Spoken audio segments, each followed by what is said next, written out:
안녕하세요. 오늘의 데일리 뉴스레터에 오신 것을 환영합니다. 적어도 지하자원에 있어서만큼은 한국은 신의 선택을 받지 못한 불행한 국가입니다. 어쩜 같은 한반도에 있음에도 북한에 롤빵하듯 몰아줬는지 모르겠습니다. 같은 한반도에 있는 북한은 땅속에 삼성과 현대가 매장돼 있다고 할 정도로 어마어마한 지하자원을 자랑하는데, 알려진 바에 따르면 북한 광물자원의 가치가 무려 3,800조 원을 육박한다고 합니다.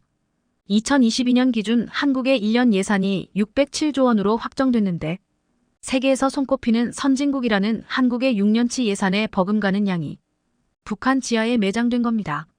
그런데 한국이 손 놓고 포기하고 있을 때만은 아닌 것 같습니다.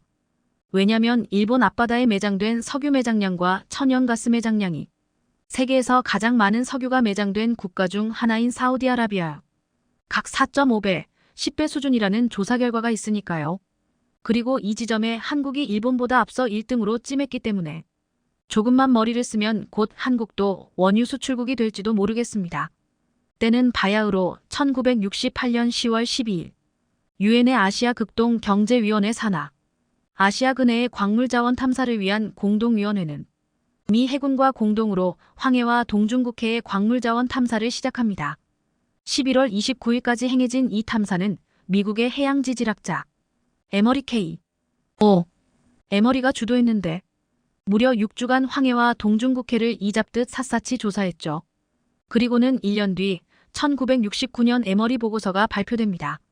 이 보고서가 발표된 후 동아시아 지역에서는 어마어마한 후폭풍이 물었는데요. 왜냐면 이 보고서는 대만과 일본 사이의 대륙붕은 세계에서 가장 큰 석유와 천연가스 저장고일 가능성 상당히 높다고 쓰면서 이 대륙붕은 군사, 정치적인 문제로 인해 아직 시추해보지 않은 상태로 남아있는 몇 안 되는 큰 대륙붕 중 하나라고도 강조했죠. 많은 학자, 기자, 일반인들이 에머리 보고서를 자의적으로 해석하면서 살이 묻고 과장이 더해졌기 때문에 위 문장을 원문으로 가져왔습니다. 물론 차후에 더 자세한 조사가 필요하다는 의견을 덧붙이기는 했으나 동북아시아의 세계에서 가장 큰 석유 저장고가 매장되어 있을지도 모른다는 소식은 놀라웠습니다. 이 보고서가 발표되자마자 석유로 때 돈을 벌어들이던 중동뿐 아니라 전 세계가 충격을 금치 못했습니다. 만약 이 보고서가 사실이라면 대만과 일본 사이의 해역에 세계에서 가장 많은 석유와 천연가스가 매장됐다는 의미이며, 이것이 사실이라면 국제 힘의 균형이 달라지기 때문입니다. 그런데 이 보고서 직후 가장 먼저 손을 쓴 국가는 한국입니다. 당시 박정희 전 대통령은 보고서 발표 1년도 지나지 않아 대한민국의 영토인 한반도와 그 부속도서의 해안에 인접한 해역이나 대한민국이 행사할 수 있는 모든 권리가 미치는 대륙붕에 부존하는 천연자원 중 석유 및 천연가스 등을 합리적으로 개발함으로써 산업발전에 기여함을 목적으로 하는 해저광물자원개발법을 제정했습니다. 그리고는 그해 5월 30일 해저광물자원개발법 시행령을 제정해서는 7개의 해저광구를 설정했는데, 그중 제주도 남부에 설정된 제7광구는 육지연토의 자연적 연장에 근거해 마라도에서 약 280해리에 이르는 해역까지 설정해버렸죠. 즉 한국이 한국 영토라고 선언한 이 지역에 에머리 보고서에서 말한 어마어마한 양의 석유가 매장되어 있습니다. 그런데 거리상으로 보자면 일본 오키나와 코앞에 있음에도 한국 땅이라고 선포하는 것이 조금 의아하지만 어쩔 수 없는 사실입니다. 당시에 내려진 국제사법재판소 ICJ의 판결 때문입니다. 이 모든 일의 발단은 1969년 국제사법재판소의 북해 대륙붕 사건에 대한 판결입니다. 1945년 9월 28일 미국의 트루먼 대통령은 천연자원을 보존하고 신중히 이용해야 할 긴급성을 고려하여 미국 정부는 공해 밑에 있지만 미국 연안에 접속되어 있는 대륙붕의 하층토와 해저의 천연자원이 미국에 귀속되며 미국의 관할권과 동제 하에 있는 것으로 간주한다. 대륙붕이 타국 연안에 이르거나 인접국과 공유하는 경우 그 경계선은 미국과 관련국이 형평한 원칙들에 따라 결정해야 한다라며 소위 트루먼 선언을 일방적으로 발표해버렸는데, 이때부터 각 국가 간의 해양 영토에 대한 분쟁이 시작됩니다. 결국 네덜란드, 덴마크, 서독 3국이 충돌하다 경계 확정에 적용될 국제법상 원칙을 제시해달라며 ICJ에 제소하게 되었고, 1969년에 그 판결이 내려지죠. ICJ는 경계는 합의에 의해 이루어져야 하며 각 당사자는 가능한 한바다에 잠긴 육지 영토의 자연적 연장인 대륙붕 수역 전체를 귀속시키고 다른 나라 영토의 자연적 연장을 잠식하지 않는 방식으로 수행되어야 한다는 판결을 내립니다. 즉 육지 영토가 자연적으로 연장된 곳까지를 경계로 해야 한다는 것이었죠. 이 판결은 한국의 입장에서 상당히 기쁜 판결입니다. 왜냐하면 세계에서 가장 많은 석유가 매장됐다는 바로 제7광구가 제주도에서부터 쭉 이어지는 대륙붕이었기 때문이죠. 그렇게 쭉 이어지다 오키나와 앞에서 해구에 의해 단절되기 때문에 한국의 입장에서 보자면 상당히 먼 바다까지 한국 영토라고 주장할 수 있게 되는 겁니다. 일본도 당시 국제사법재판소의 판결이 그러하다 보니 마음대로 목리를 부릴 수도 없었기 때문에 한국의 결정을 가만히 지켜볼 수밖에 없었습니다. 그런데 어쩌면 세계에서 가장 많은 석유가 앞바다에 매장됐다는데 가만히 보고 있을 일본은 아니었습니다. 한국에게 이 광구를 공동으로 개발하자고 제의해온 것이죠. 한국의 입장에서는 엄청난 양의 석유가 매장됐다고 하더라도 시추할 능력도 국력도 부족한 상황이었기 때문에 결국 돈 냄새를 맡고 들이대는 일본과 함께 공동개발에 합의하게 됩니다. 이것이 바로 1974년 체결, 1978년 발효된 대한민국과 일본국 간의 양국에 인접한 대륙붕 남부구역 공동개발에 관한 협정, 즉 한일 대륙붕 공동개발협정입니다. 이번 협정은 한국이 설정한 제7광구 전체와 제4, 5, 6광구 일부를 한일 공동개발구역 JDG로 지정했는데 이 공동구역에서만큼은 한국과 일본은 향후 50년간 독자적으로 개발할 수 없고 무조건 양국이 공동으로 추진하도록 규정하고 있습니다. 즉 한국도 일본도 독자적으로 이곳을 개발할 수 없으며 어느 일방 당사자가 단독으로 개발할 경우 이는 계약 위반이 됩니다. 따라서 이 구역을 공동으로 개발하고 석유가 나오면 반반씩 나눠 갖는 그런 협정입니다. 그런데 협정이 발효되고 몇 년도 채 지나지 않아 일본이 갑자기 소극적인 태도로 발을 빼기 시작합니다. 발효 당시만 하더라도 한국도 드디어 산유국이 된다는 꿈에 부풀었고 1980년에는 가수 정난이가 제7광구라는 제목의 가요까지 등장했는데 1986년 일본이 벼랑간 개발 중단을 선언해버렸죠. 세계에서 가장 많은 석유가 매장됐다는데 일본 땅도 아니고 한국 땅에서 나는 석유를 절반이나 나눠 가질 수 있는데 일본은 왜 갑자기 개발 중단을 선언해버린 것일까요? 투자 가치가 없어서? 아직까지 기술력이 부족해서? 석유가 나오지 않을까봐? 일본이 잔머리를 굴리고 있기 때문입니다. 1982년 유엔 국제해양법이 새로이 변경됐는데 변경된 해양법이 일본에게 유리하게 작용합니다. ICJ가 판결한 자연적 연장이라는 개념이 점차 모호해지고 국제적으로 두 국가 사이의 해양폭이 400캐리 740km 이하인 경우에는 중간선을 원칙으로 한다는 방향으로 해양법이 발전했습니다. 그러다 1982년 새로운 유엔 해양법 협약이 채택되어 새로운 개념을 도입시킵니다. 이른바 200캐리 배타적 경제수역, 즉 EEXCLUSIVE 에커나믹 존의 개념이 도입된 것이죠. 변경된 협약 제57조에 따르면 배타적 경제수역은 영해기선으로부터 200캐리 370.4km를 넘을 수 없다고 규정하고 있는 바, 쉽게 말하면 옛날처럼 복잡하게 자연적 연장이니 뭐니 복잡하게 따지지 말고 그냥 두 연안국 사이에 200캐리의 중간선을 그어서 나눠 갖는 것으로 하자가 된 겁니다.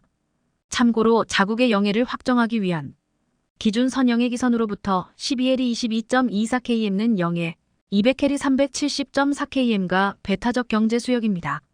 따라서 1994년 11월 16일부터는 모든 국가가 영해기선부터 바깥쪽으로 370km가량의 영해에 대해 상공, 해저, 하층부까지 자신의 영토라고 주장할 수 있고 필요하다면 자원 탐사 및 인공 구조물 설치가 가능해졌습니다.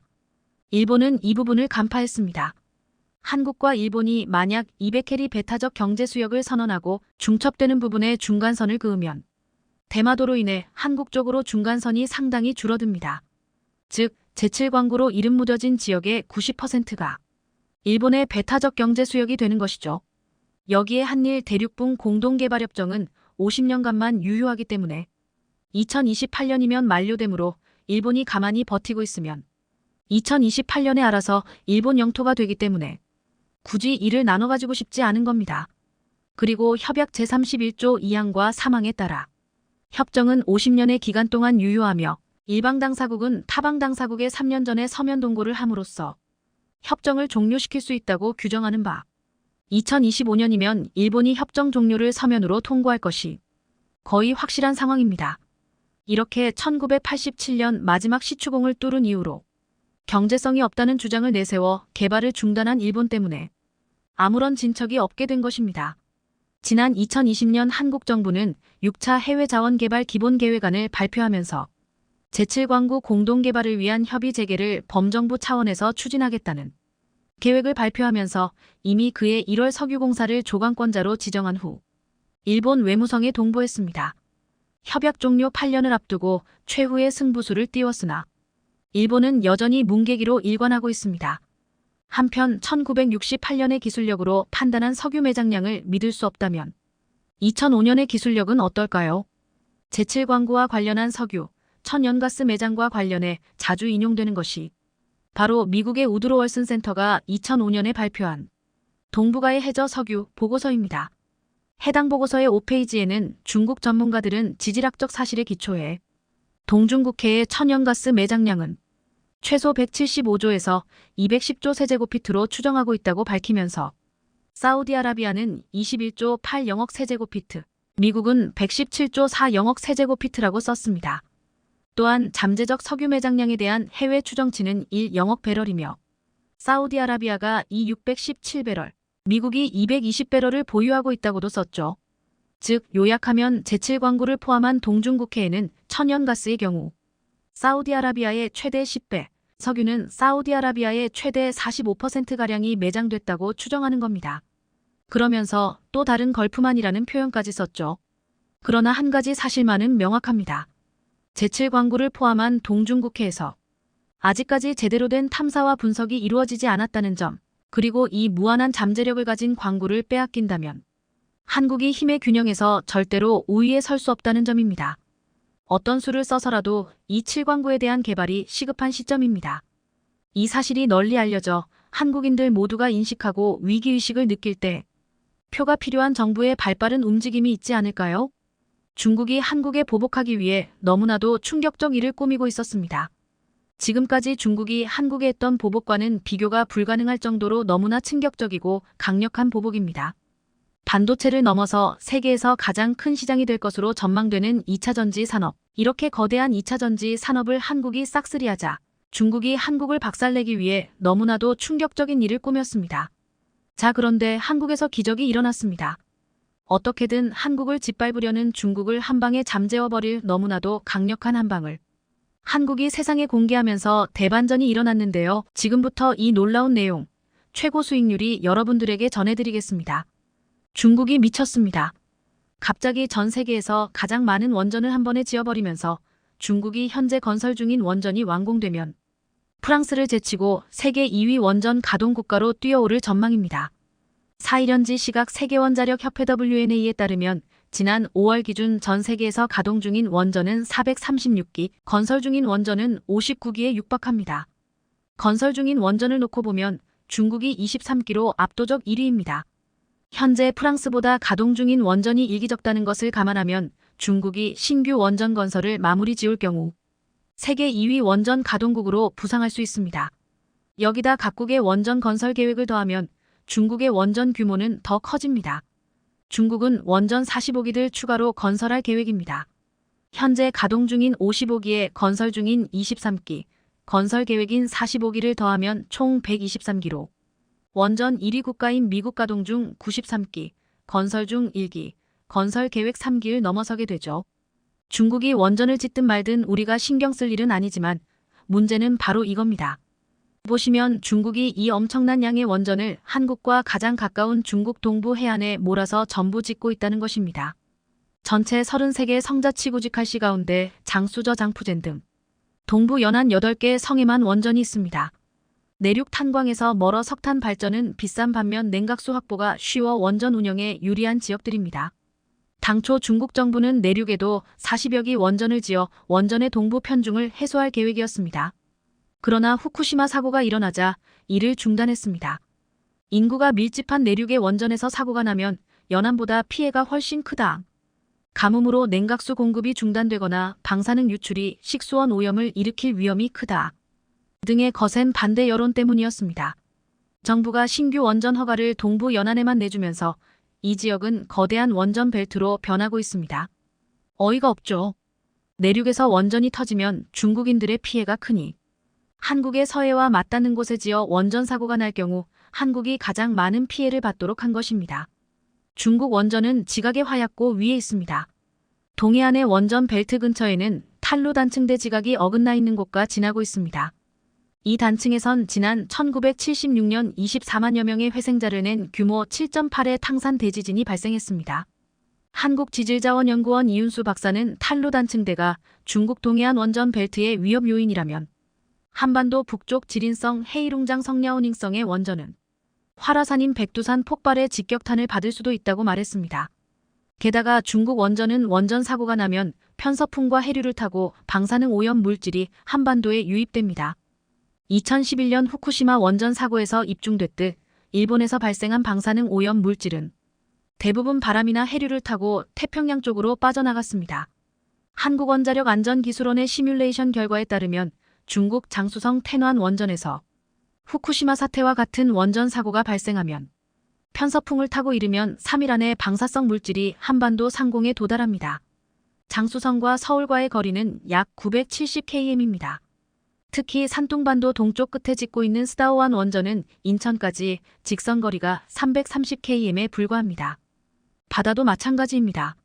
한국해양과학기술원 정경태 박사는 중국 동해안의 원전 사고에서 유출된 방사능 오염수는 해류를 타고 2달 이내에 우리나라 서남해 연안에 도달할 수 있다며 중국 연안의 해류가 한반도로 방향을 트는 양쯔강 유역 상하이 인근 원전에서 사고가 나면 그보다 더 빠를 수 있다고 했습니다. 반면 일본은 한국과 가장 가까운 서해안에서 원전 사고가 나도 방사능 오염수가 동해를 돌아오느라 1년 뒤에나 한반도에 도달한다는 설명입니다. 중국의 원전 건설 기술과 관리 기술이 한국에 한참 못 미치고 매우 미흡하다는 점을 고려한다면 한 번에 저렇게 많은 원전을 짓다가는 사고가 날 확률이 매우 높아 5천만 한국인들은 불안에 떨고 있어야 합니다. 이뿐만이 아닙니다. 반도체를 뛰어넘어 세계에서 가장 큰 산업으로 성장할 것이라는 기대를 모으고 있는 2차 전지 시장에서 한국의 배터리 셀 업체와 소재 업체들이 맹활약을 하며 글로벌 시장을 싹쓸이하자 중국이 한국을 짓밟기 위해 너무나도 충격적인 일을 벌이기 시작했습니다. 2차 전지를 만드는데 핵심 원료인 리튬, 중국이 전 세계 리튬 광산을 싹쓸이해버리며 이를 통해 한국에 압박을 가하려 하고 있습니다. 중국이 원하는 대로 한국이 말을 듣지 않으면 한국의 리튬 공급을 끊어 한국의 2차 전지 산업을 완전히 박살내버리겠다는 계획입니다. 중국은 한국의 리튬 배터리를 깎아내리며 이보다 훨씬 저렴하고 성능도 좋은 소금 배터리를 만들었다며 대대적으로 보도했습니다. 소금은 리튬에 비해 훨씬 저렴하고 지구상에 매장되어 있는 규모도 훨씬 풍부합니다. 나트륨 전지는 리튬 이온 전지와 화학적으로 매우 유사하며 최근 연구를 통해 나트륨 전지의 에너지 밀도와 충전 횟수가 크게 향상되었습니다. 특히 나트륨 전지는 영하의 기온에서도 거의 전체 용량을 유지할 수 있는 큰 이점이 있습니다. 겨울에 배터리 용량이 급격하게 줄어드는 리튬이온 전지의 단점을 완벽히 커버해주죠. 이러한 나트륨 전지 기술을 선도하는 국가, 바로 중국입니다. 이미 전 세계 리튬 전지 시장에서 점유율 1위 CATL 업체를 보유하고 있는 중국이 차세대 기술로 손꼽히는 나트륨 전지 시장에서도 주도권을 이어갈 수 있다는 의미입니다. 중국 창사 지역의 중앙남부대학은 전지기술 발전에 필요한 인력을 양성하는 데 주력하고 있습니다. 또한 창사에선 나트륨 전지 기술 연구도 진행되고 있습니다. 전 세계적으로 건설 중이거나 계획된 20개의 나트륨 전지 공장 가운데 16개가 중국에 위치해 있습니다. 이를 통해 중국은 전 세계 나트륨 전지 생산 능력의 약 95%를 차지할 것으로 예상되고 있습니다. 실제로 얼마 전 열린 상하이 모터쇼에서 중국은 이소금 배터리를 세상에 선보였습니다. CATL은 나트륨 전지와 리튬 전지를 하나의 전기차 배터리 팩에 사용하는 방법을 발견했다고 밝혔습니다. 더 나아가 이러한 혼합 배터리 팩을 대량 생산할 준비가 되어 있다고 설명했습니다. 이렇게 되면 나트륨 전지의 장점인 저렴한 비용과 날씨 저항력을 리튬 전지의 장점인 에너지 밀도와 가벼운 무게 등과 결합해 효율성을 높일 수 있습니다. 중국은 이것을 무기로 한국산 배터리를 완전히 짓밟겠다고 공언했는데요. 자, 그런데 한국이 기적을 만들어내며 대반전을 이뤄냈습니다. 한국과학기술연구원이 리튬 대신 마그네슘을 이용한 2차 전지를 개발하는 데 성공했습니다. 마그네슘은 몇몇 국가의 수급을 의존하는 리튬, 코발트 등 기존 배터리 핵심 소재에 비해 값이 싸고 매장량이 풍부합니다. 중국이 최근 전 세계 곳곳에서 리튬 광산들을 말도 안 되게 비싼 가격으로 싹쓸이하고 있는데 한마디로 한국 때문에 망한 것이죠. 중국의 소금 배터리는 리튬 배터리보다 가격은 싼데 성능은 후졌습니다. 그런데 마그네슘 금속은 리튬 금속에 비해 약 1.9배 높은 용량을 가지고 있고 직접 음극으로 활용할 경우 가장 높은 에너지 밀도를 얻을 수 있습니다. 하지만 대량 생산 가능한 일반 전해질은 마그네슘과 반응해 층방전 효율을 떨어뜨리는 문제가 있어 전 세계 어느 국가도 아직까지 상용화에 실패했습니다. 부식성이 높은 전해질을 개발해 이 같은 문제를 해결하려는 연구가 이뤄졌으나 값이 비싸고 고압 전극의 활용이 제한되는 등의 약점이 있었습니다. 자, 그런데 한국이 이 불가능한 일을 가능하게 만드는 기적을 선보였습니다. 마그네슘 충방전을 촉진하기 위해 부식성 전해질을 활용하는 기존 연구와 달리 상용 전해질과 유사한 성분의 일반적인 전해질을 활용, 고전압 전극을 활용하고 전지 부품의 부식도 최소화시켰습니다. 한국 연구팀의 이민아 박사는 이번 연구 성과는 마그네슘 금속 표면의 계면층 형성을 원천 차단하는 부식성 전해질을 사용하던 기존 마그네슘 2차 전지 연구의 새로운 방향성을 제시한 것이라며 에너지 저장 시스템 ESS에 적합한 일반 전해질 기반의 저비용, 고에너지 밀도 마그네슘 2차 전지의 상용화를 가능성을 높일 것이라고 밝혔습니다. 중국은 큰일 났죠. 그동안 비싸게 구매한 수많은 리튬 광산들과 천문학적인 돈을 쏟아부어 만든 소금 배터리가 한국의 마그네슘 배터리에 밀려 한순간에 국가 파산 위기에 놓였습니다. 뿐만 아니라 삼성 SDI는 화재가 나지 않고 밀도가 훨씬 높아 배터리 용량이 획기적으로 늘어날 수 있는 꿈의 배터리, 전고체 배터리를 앞으로 약 3년 뒤인 2027년부터 대규모 양산을 시작할 것이라는 파격적인 발표를 하면서 중국을 완전히 넉다운 시켜버렸습니다. 지난 수년간 엄청난 돈과 시간을 쏟아부어 겨우 만들었다는 것이 소금 배터리인 중국이 소금 배터리를 만드는 동안 한국은 꿈의 배터리라 불리는 전고체 배터리에 이어 리튬 배터리를 뛰어넘는 파괴력을 지닌 마그네슘 배터리까지 개발에 성공하는 모습입니다. 미국 정부가 자국 산업을 보호하고 중국 등을 견제하기 위한 명목으로 추진하고 있는 인플레이션 감축법 IRA가 곳곳에서 허점을 드러내며 유명무실해지고 있습니다. 시작은 테슬라였습니다. 보조금 지급을 위한 세부 규칙이 알려지자 테슬라는 중국 배터리 업체 CATL과 손잡고 교묘하게 우회해 보조금을 챙겨버렸습니다. 테슬라의 모델 3 스탠다드 레인지 RWD는 배터리는 북미에서 생산 및 조립된 부품을 50% 이상 써야 한다는 조건은 충족하지 못했지만 미국 또는 미국과 FTA를 체결한 국가에서 추출하고 가공한 배터리 광물을 40% 이상 써야 한다는 요건을 채워 최대 7,500달러의 절반인 3,750달러 지급 대상에 이름이 올랐습니다. 한마디로 중국 기업인 CATL의 리튬 인산철, 즉 LFP 배터리를 넣은 테슬라의 모델 3가 미국의 보조금을 받게 됐다는 얘기입니다. 배터리에 쓰이는 주요 광물을 테슬라가 조달한 뒤 이것을 CATL 측에 공급해 중국산 광물 사용을 피해버린 겁니다.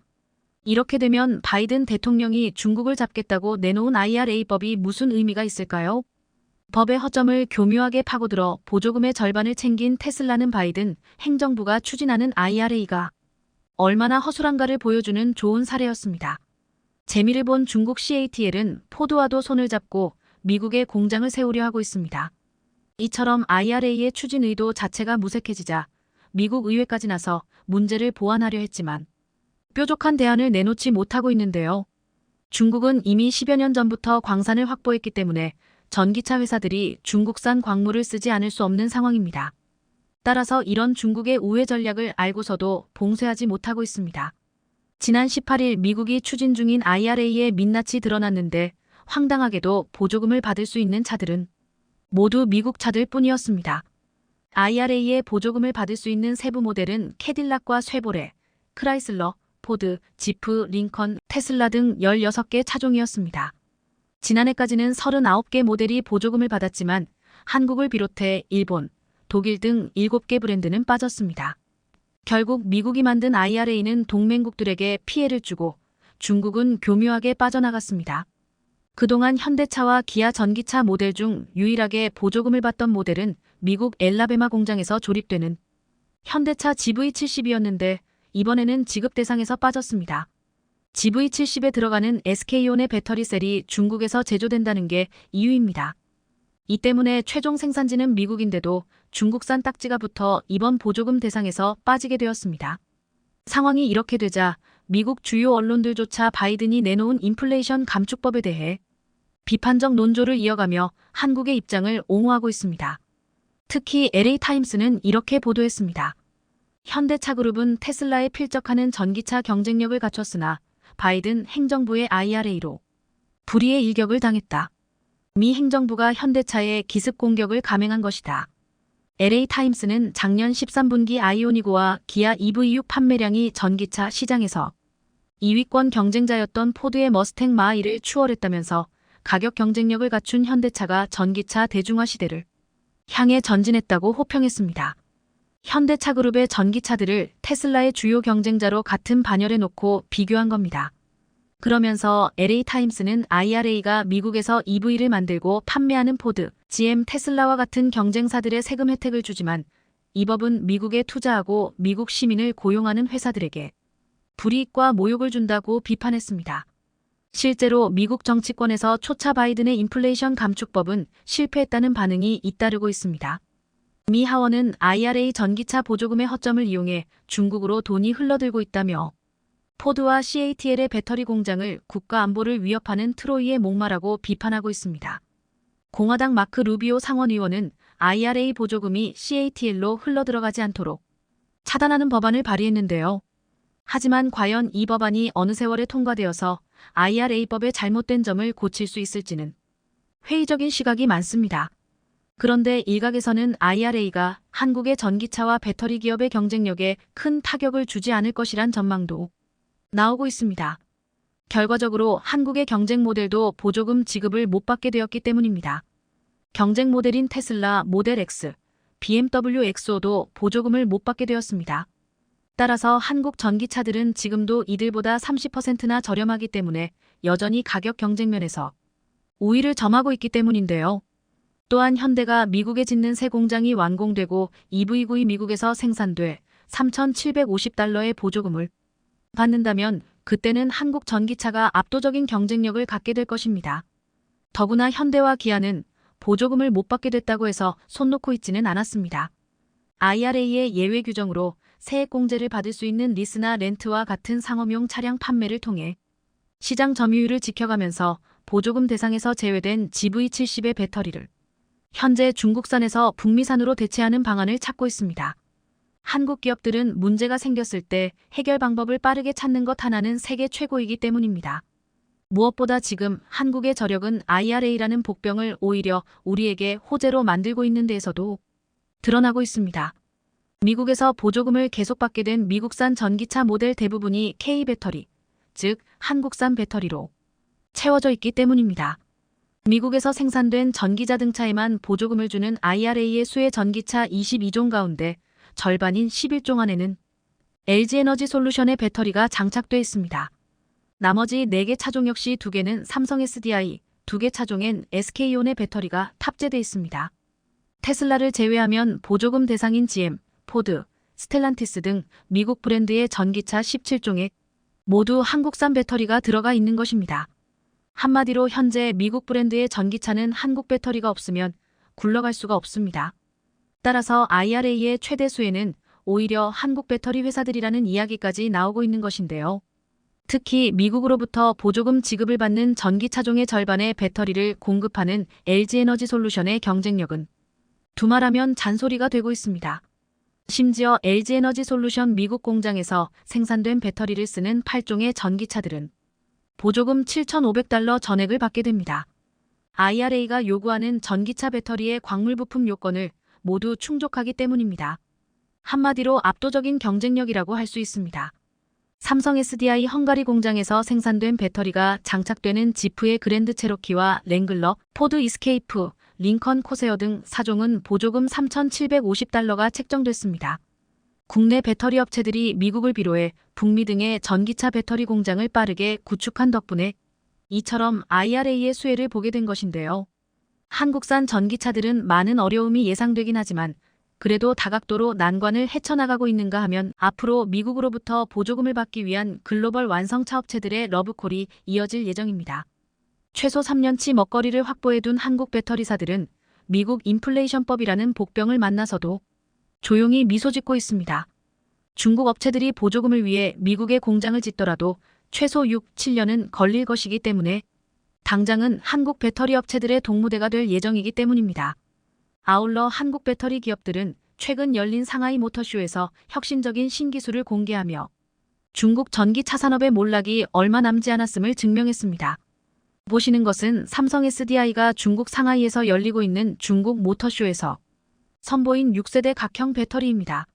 삼성 SDI는 전기차 주행거리와 충전 속도를 향상시킬 수 있는 고에너지 밀도와 금속 충전 기술을 적용한 6세대 각형 배터리를 소개해 바이어들의 눈길을 사로잡았는데요. 6세대 각형 배터리는 양극재의 니켈 비중을 91%로 높이고 음극재의 실리콘 소재를 적용해 기존 5세대 각형 배터리 대비 에너지 밀도를 10% 이상 향상시킨 제품입니다. 이 배터리는 특히 제조 공법 개선으로 10분 만에 80% 이상 충전이 가능한 급속 충전 기술을 탑재해 오는 2024년이면 양산될 예정입니다. 삼성 SDI는 이번 모터쇼에서 기존 원통형 배터리 대비 크기를 키우고 성능을 극대화한 배터리 신규 플랫폼을 선보이며 한국 기업들이 전기차 배터리 분야를 선도하고 있음을 확인시켜 주었습니다. 미국이 이상한 법을 만들고 중국이 싸구려 배터리로 열심히 쫓아와도 전기차 시장의 절대 강자는 한국이라는 사실은 앞으로도 달라지지 않을 것입니다. 삼성의 미국 투자 철수, 중국 및 유럽의 대규모 투자 깜짝 발표로 바이든이 긴급회의를 소집한 것으로 알려졌는데요. 자, 그런데 이건 아무것도 아니었습니다. 불과 얼마 전 미국을 세계 최고 수준 전기차 생산시설로 만들겠다라고 선포하며 미국의 수백조 원의 투자를 발표한 정의선 현대차 그룹 회장. 그런데 정의선 현대차 그룹 회장이 최근 바이든 미국 대통령을 완전히 뒤집어 놓을 만한 깜짝 폭탄 발표를 했습니다. 현대차의 뒤통수를 때린 바이든의 역으로 초강력 뒤통수를 때려버린 것입니다. 현대차의 미국 엘라베마 공장은 지난 2월부터 제네시스 GV70 전기차 생산을 시작했습니다. 당시만 해도 미국 정부가 작년 8월부터 시행한 IRA 인플레이션 감축법에 따라 한국 전기차로 첫 번째 보조금을 받는 차가 될 거란 전망이 나왔습니다. 하지만 지난 31일 현지 시각 전기차 배터리 관련 IRA 세부 지침이 나오면서 예상은 빗나갔습니다. 북미 현지 생산이라는 기본 조건은 충족했지만 GV70에 탑재된 배터리 요건이 안 돼 $7,500 보조금 전액을 받지 못하는 것으로 3일 확인됐습니다. GV70에 들어가는 SK온의 배터리는 중국에서 배터리셀을 만들어 국내로 들여온 뒤 울산 공장에서 차량에 넣을 수 있게 배터리를 완성해 엘라베마 공장으로 보냅니다. 그런 탓에 IRA 세부 요건을 맞추지 못했습니다.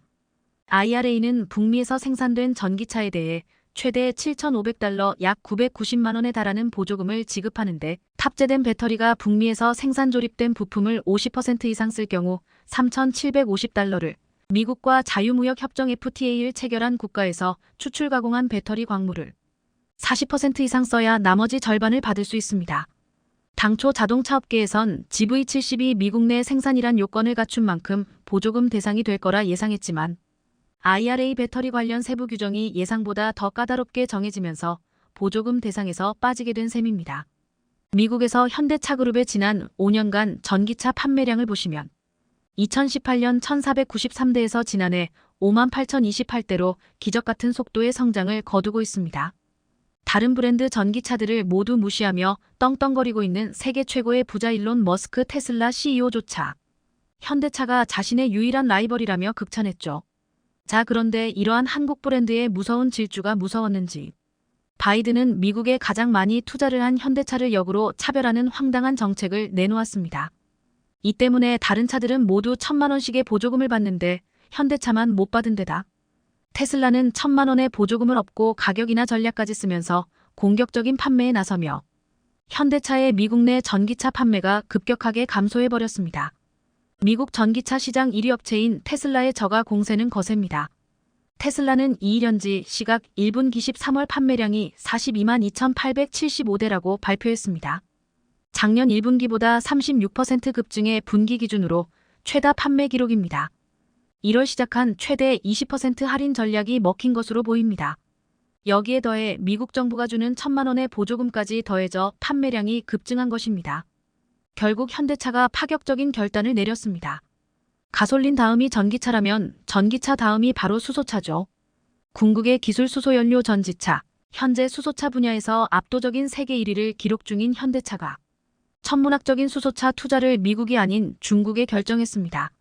현대자동차그룹이 중국 에너지기업 헝윙그룹 이하 헝윙그룹과 수소연료 전지차 합작사를 설립했습니다. 바이든은 당연히 현대차가 미국에 수소차 투자를 할 줄 알았는데 현대차그룹이 바이든의 뒤통수를 제대로 친 것입니다. 합작사가 둥지를 틀 광둥성은 중국 최대 자동차 부품 생산기지로 꼽힙니다. 광둥성의 성도인 광저우에만 500여 개의 자동차 부품 업체가 있습니다. 이를 기반으로 외강하우 대만구, 광둥 홍콩마카오를 잇는 거대 경제권에서는 수소 클러스터 구축이 진행 중입니다. 광저우시 황푸구는 수소 산업을 전방위 지원하는 수소 10조항 프로젝트를 발표했습니다. HTWO 광저우는 이번 합작사 설립으로 광둥성 내 수소 생태계 조성을 지원하고 현대차와 헝윙그룹의 시너자가 극대화될 것으로 기대하고 있습니다. 지난 1987년 설립된 헝윙그룹은 에너지 사업을 주력으로 하며 수소 기술 확보에 앞장서고 있습니다. 광저우 버스그룹과 광저우시 최초 수소버스 시범 노선 388번을 운영하고 있으며 지난해 황푸구에서 수소 청소차 24대를 투입했습니다. 현대차는 글로벌 수소차 시장에서 독보적인 1위입니다. 시장 조사기관 SN 리서치에 따르면 현대차 넥소는 지난해 111월 1만 700대가 팔려 시장 점유율 54.5%를 기록했습니다. 현대차가 이렇게 중국을 택한 것은 그만한 이유가 있습니다. 수백조 원의 투자를 받아낸 뒤 뒤통수를 치는 바이든의 황당한 정책도 크게 한몫을 했고 또한 사우디 중국 현대차라는 어벤져스급 조합을 만들기 위해서입니다. 세계에서 가장 돈이 많은 기업, 사우디의 아람코, 기업 가치만 1경 원에 육박하는 것으로 알려진 아람코. 이들의 자금은 무한대라고 보시면 되는데 이 세계에서 가장 돈이 많은 기업, 사우디의 아람코가 현대차와 손을 잡고 앞으로 글로벌 수소차 시장에서 압도적인 1위를 이어나가기로 약속했습니다. 쉽게 말해 세계에서 가장 돈이 많은 아람코와 이미 수소차 기술 세계 1위인 현대가 만난 것이니 더 이상 설명이 필요 없죠. 그 누구도 절대 따라올 수 없는 어벤져스가 된 것입니다. 자, 그런데 최근 사우디는 중국과 파격적으로 친밀한 관계를 형성했습니다. 달러로 무역을 하던 사우디가 최근 시진핑이 사우디에 다녀간 후 중국 위안화를 사용하기로 했다는 파격적인 발표를 했습니다. 달러 패권에 도전장을 내민 중국이 자국의 주요 석유 도입처인 사우디아라비아에 무역 대금 결제용으로 위안화 대출을 했다고 중국 수출입은행이 밝혔습니다. 중국 수출입은행은 14일 소셜미디어 위챗을 통해 최근 수출입은행과 사우디 국영은행이 첫 위안화 대출 협력을 성공적으로 실행했다며 대출 자금은 양국 무역 관련 자금 수요를 충족하는 데 우선적으로 쓰일 것이라고 밝혔습니다. 중국 수출입은행은 이번 대출이 자신들과 아랍권 금융기관 사이에 처음으로 실시한 위안화 대출 협력이라며 정책성 금융의 역할을 충분히 발휘하고 1대1로 중국, 중앙아시아, 유럽을 연결하는 육상해상 실크로드 선상 국가 금융무역의 원활한 흐름을 촉진해 상호 이익이 될 것이라고 밝혔습니다. 현대차의 이러한 결정은 미국의 엄청난 파장을 불러일으켰습니다. 자동차 산업은 산업 특성상 후방 산업이 많고 그에 따라 1, 2, 3차 협력사들의 수와 그 직원들의 수가 너무나도 많습니다. 이 때문에 미국 역대 대통령들도 미국 내 자동차 산업을 챙기기에 바빴습니다. 자동차 산업이 무너지는 순간 고용이 무너지고 지역 경제가 초토화될 수 있기 때문입니다. 현대차의 수소차 투자가 미국이 아닌 중국에 결정됐다는 소식이 전해지자 미국 내 해당 지역 주민들은 한탄을 털어놓고 있습니다. 바이든의 어리석은 외교 때문에 미국 내 일자리 수백만 개가 날아가게 생겼기 때문이죠. 미국을 대하는 태도도 심상치 않습니다. 미국이 중국에 대한 규제를 강화하자 사우디가 중국을 대변이라도 하듯 기습감산을 통해 미국의 뒤통수를 제대로 쳤습니다. 사우디아라비아를 중심으로 한 중동의 석유 수출국 기구 OPEC에 러시아와 남미 국가가 참여한 오펙 플러스 OPEC가 2일 현지 시각 하루 116만 배럴의 원유 추가 감산을 기습적으로 발표한 것인데요. 사우디가 주도한 이번 감산 결정이 미국과 거리를 두고 러시아와 중국에 밀착하는 추세의 연장선이라는 분석이 나옵니다. 월스트리트 저널 WSJ은 이번 감산 결정은 신뢰할 수 있는 미국의 안보 파트너였던 사우디가 에너지 정책에서 미국과 대립으로 돌아서는 상징적 순간이라고 볼 수 있다고 보도했습니다.